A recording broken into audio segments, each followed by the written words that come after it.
Hey everyone, this is Trevor Daly with MagMod. Thanks so much for joining us for this week's How I Shot It. I am so super excited. I got Beth and Chad Winstead. Before I bring them on though, I just want to remind you guys, be sure to subscribe to the channel, hit the little bell notifications. That way you guys get these videos every single week when they come out and you can be totally inspired like I am.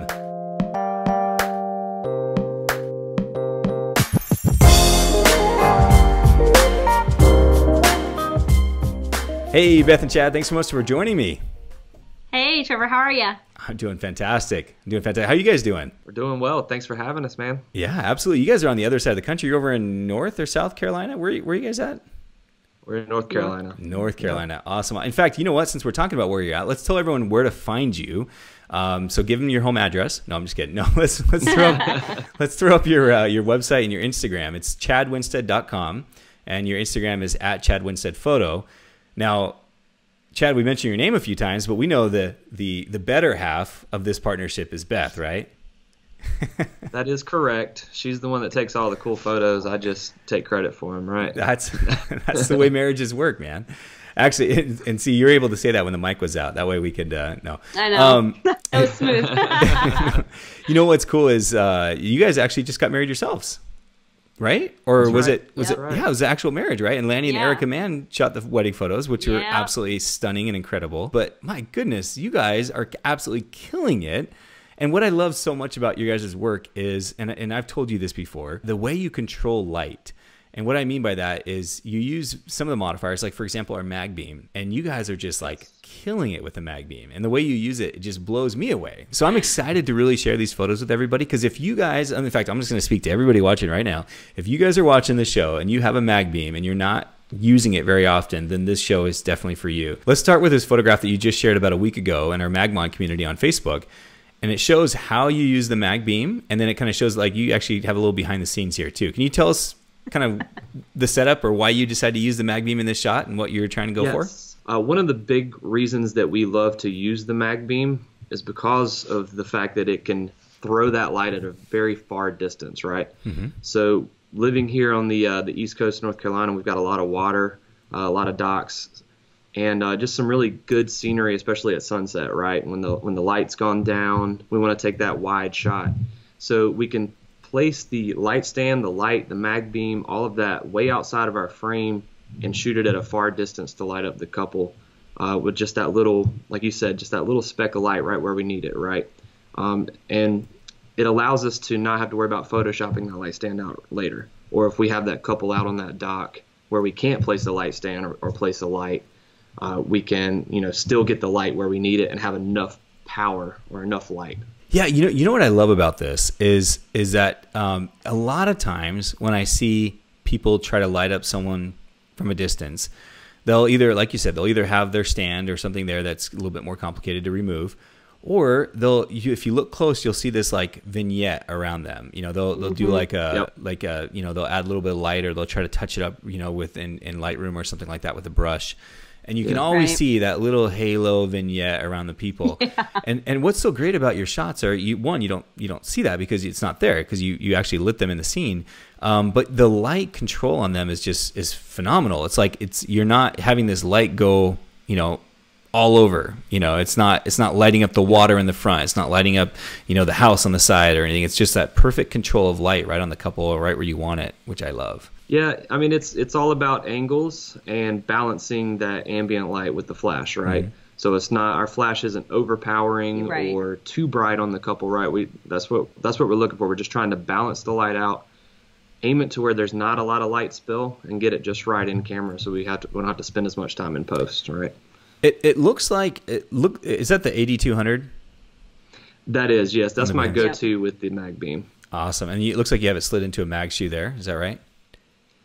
Yes, definitely. So Beth's holding that light probably about 30, 40 yards away from the couple. Yeah. Mm-hmm. It's quite a far distance. What do you think your flash power was roughly, if you were to guess?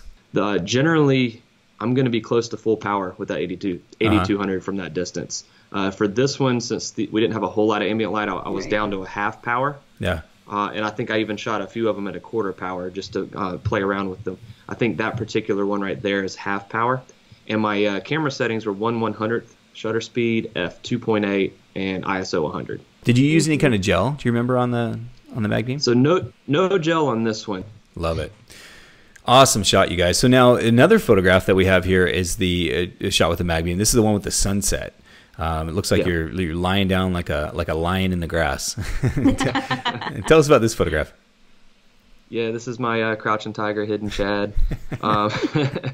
Crouching tiger, hidden Chad pose. Huh? I love it. Hey, that's how we get our couples to laugh too. That's awesome. Yeah, shooting through this this grass. We're on the beach here, okay? So got this awesome sunset behind them. The couple's just a silhouette, but I want to make them pop too. Give them a silhouette and a flash shot, right? Yeah. So trying to bring in the flash close to them with a MagGrid or a softbox, Magbox, you're gonna have to Photoshop that out. The point is that he can use much less effort if we use the MagBeam and we get it out of the frame. Absolutely. I would say very smart. Very smart in that, obviously, and we want to make sure our clients are getting photos that are beautiful. And so if we have to do post-production, we will do it. But my goodness, if you can save yourself the time of going in there and not only, if you Photoshop, let's just imagine for a second, if you had a Magbox in there, not only are you photographing the grass, but now you got to make sure the texture of the clouds and the formation, and everything looks similar, which is not always the easiest thing to do. And it's so smart just to do it ahead of time without having to, in other words, shoot smarter, not work harder. Does that make sense? I don't know. That's my motto. I'm putting that on my website. I love it, man.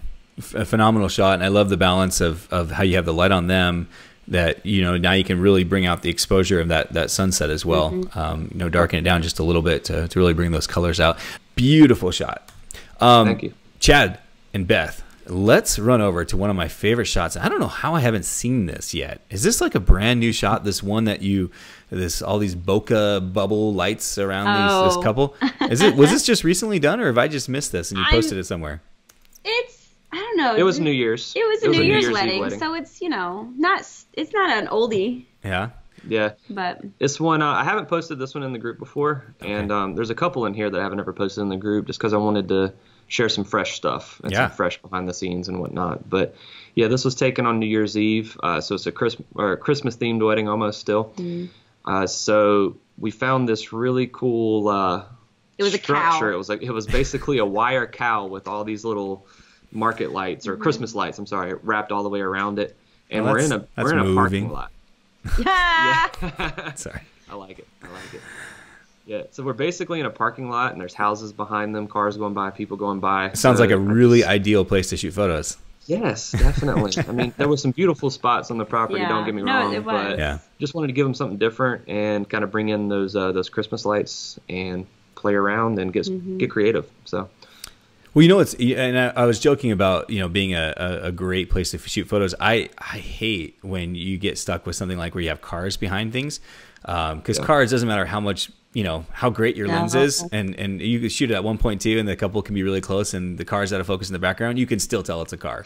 Right. And so what I love about this is that you literally you changed it from a parking lot with cars and homes and people walking behind them into this like magical scene.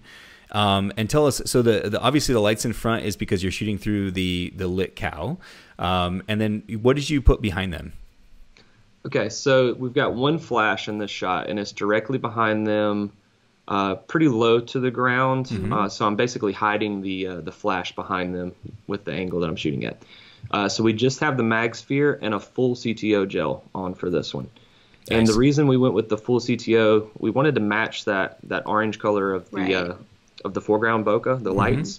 Yeah. But I also wanted to bring in some color and some blue skies to kind of contrast that orange. So it was pouring rain the whole well, I shouldn't say pouring rain, but it was raining most of the wedding day, right? Yeah. Overcast, we have no sun. So we went and used that half CTO, full CTO, MagSphere combo to create some fake sunset shots basically for them. Yeah. And I used that same concept for this shot. But I wanted to bring in some blue, so I'm basically just cranking down the white balance for this shot to bring that blue behind them and make some contrasting colors. So love it. So it was just one flash behind them. That was it. Yep. So that's awesome. They're both wearing white, so that light was kind of reflecting a little bit off of both of them to give them a little bit of fill light right in the faces. Yeah. And the rest was just kind of balancing that ambient. ambient light to bring some nice exposure on them. What a simple setup, but just a phenomenal shot. And like I said, I love how in the behind the scenes we can literally see how you're, I mean, for example, you got that car over to the left there that, you're hiding it all, just shooting it through the lit cow. Amazing. Right. And shooting it wide open allows us to get that bokeh balls, the bokeh balls. Yeah. So it's with the 85 millimeter 1.8, and it's just shot wide open at 1.8. And but yeah, it's funny because you're talking about the parking lot shots. When we did our workshop this past weekend, we purposely brought everybody into a parking lot. Straight to the parking lot. And we were challenging everybody to kind of create something awesome in this parking lot, right? So we were doing a lot of cool stuff like this, little tips and tricks, and that's something that we're just always looking for, no matter what the location is something to shoot through or something to be creative with, and that's we awesome. can make it work, right? So Chad, let's actually go back into these images. There's another one here where you actually, I'm gonna start this by sharing the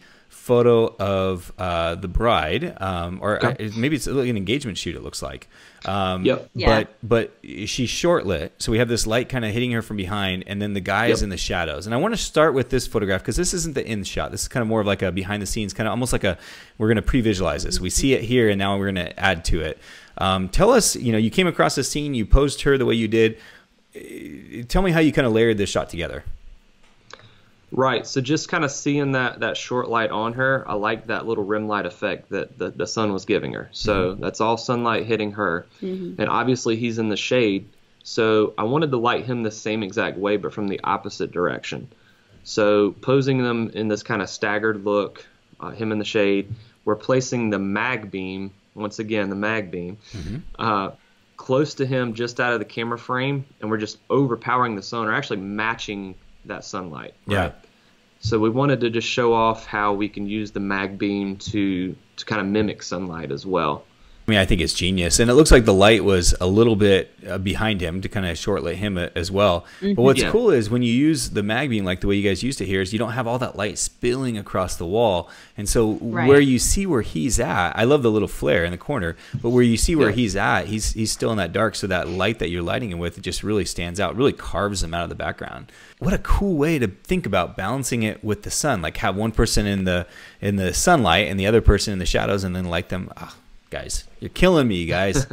Wonderful. So let's do this. Let's actually, you guys have a couple more shots here that I would love to share with everybody. There's one on these scooters. Now, this is such a fun photo, and I love their reactions, their emotions. Are these just the scooters that like cities are leaving all over the place that you can rent? Yes. Is that what these are? Yes. Oh my goodness. So I don't even know who brought the scooters or where the scooters came from. This is they wanted to go outside and do some nighttime portraits because it's kind of like our thing. We love doing nighttime portraits, so that's in our questionnaire. And they were like, yes, we want to do nighttime portraits. So we go out. We're in downtown Raleigh, kind of see what we can get into. And up comes one of the groomsmen on a scooter. And then the bride's like, well, wait a minute, where's my scooter? So then we had to go find another scooter. Yeah.